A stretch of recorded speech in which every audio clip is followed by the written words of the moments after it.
Hello again, everyone. Edwin Murray back once again in this YouTube astrological segment. I'm going to be talking about the Midheaven Inconjunct Chiron in a natal chart. Now, some of you may remember when I first started my YouTube astrology channel, I did a series on the aspects in the natal chart. They're a little bit concise. Some people may have referred to them as snappy. So what I decided to do is make another series on them in which the videos would be a little bit longer and more descriptive. So anyway, first thing up is if you have the Midheaven Inconjunct Chiron in natal chart, one way it may manifest is that an adjustment, which is the inconjunct, may be needed between career-related matters, which is the Midheaven, and helping and healing others, which is Chiron. One or the other may be overemphasized. The key is to find balance and equilibrium between the two. So it can be where at times that career-related matters may monopolize and dominate your time and energy to the expense and exclusion of helping and healing others, or it could be vice versa, where you may be so dominated by helping and healing others, it could be to the expense and exclusion of career-related, ambitions, endeavors, and matters.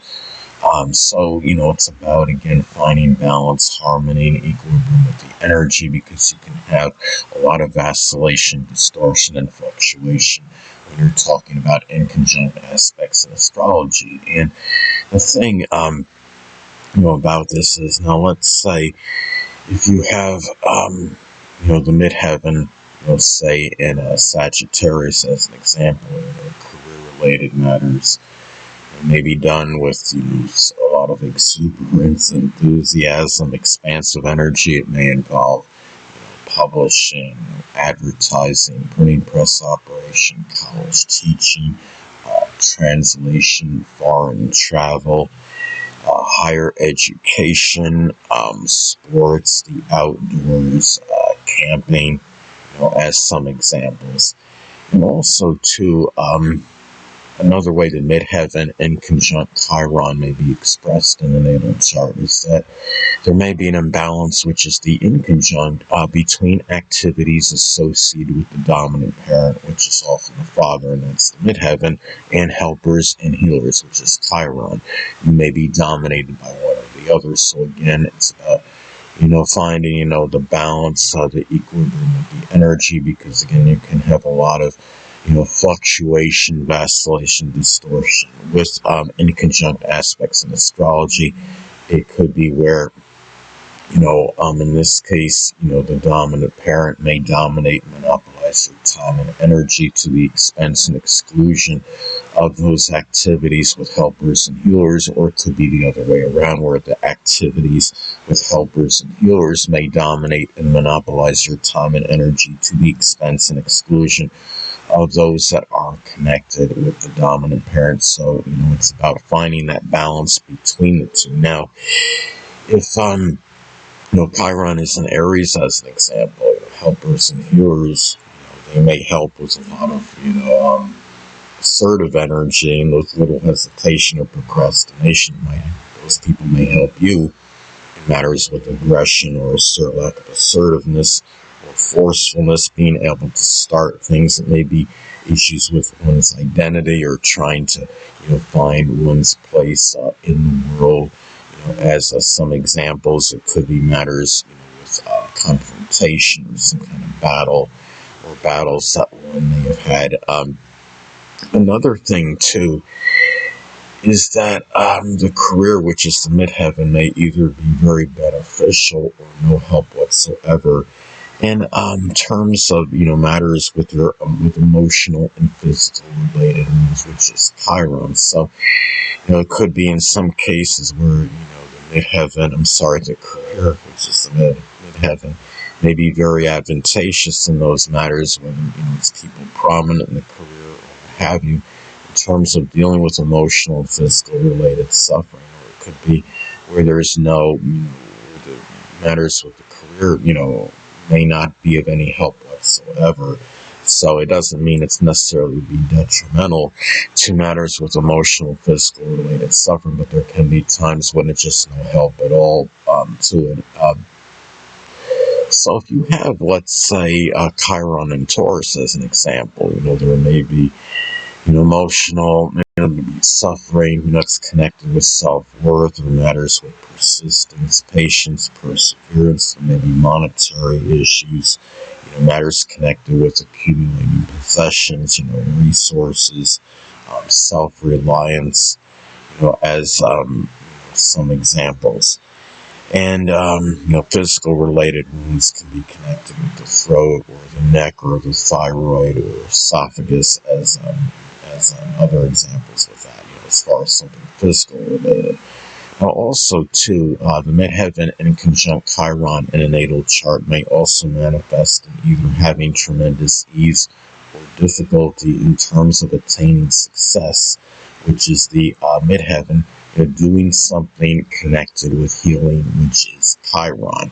Now, if so, there can be times when doing something with helping and healing others, might be something where one attains a lot of success at, and other times it may not be as much success in terms of doing so. So, it can, you can have a lot of fluctuation with this energy. Now, let's say if Chiron is in Gemini, as an example, you may help and heal others, through helping them with cerebral ability or intellectual prowess, matters with communication. It could be matters associated with short journeys or even rational thinking. Maybe it's something with diversifying, expressing versatility, or even with manual dexterity, work that would involve the hands. And as far as something physical related, it could be something actually connected, with the hands or the arms or the lungs, and with breathing, as some examples. Also, too, the midheaven inconjunct Chiron in a natal chart may also be expressed in having too much or too little ambition, which is the midheaven, in helping and healing others as well. So, so there may be times when there's a tremendous amount of ambition in assisting others, and other times it may not just simply not be there. And it could be, let's say, for example, if Chiron is in the zodiac sign Cancer, you may help, heal others. It could be if it matters with the home or the family. It could have to do with safety, security, protection. And maybe it's something, through home renovation or remodeling, or helping with matters of food, nourishing, others that way, as some examples.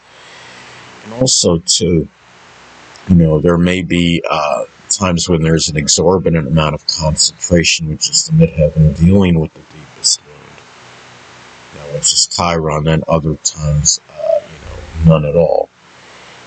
So, again, you could have a lot of fluctuation and vacillation with this aspect.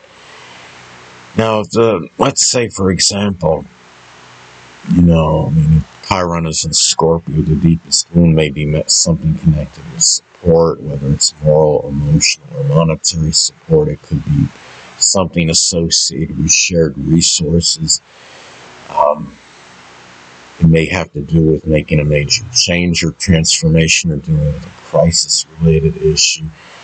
Maybe there's something of a sexual nature, intimate relationships, or dealing with some kind of, manipulation or jealousy, in one's life, as an example, or some examples, I should say. Now, also, too, the dominant parent, older people, and authority figures, which is the midheaven, may either be, extremely advantageous or just very apathetic in helping you deal with issues connected with depleted self-esteem, which is Chiron. Now, if Chiron is in Leo, as an example, depleted self-esteem may be associated with matters of pride or ego. Maybe it was lack of being lauded or praised for one's efforts, getting attention. Maybe it has something to do, with children, or, the expression of creative prowess and ability. If Chiron is in Aquarius, is another example.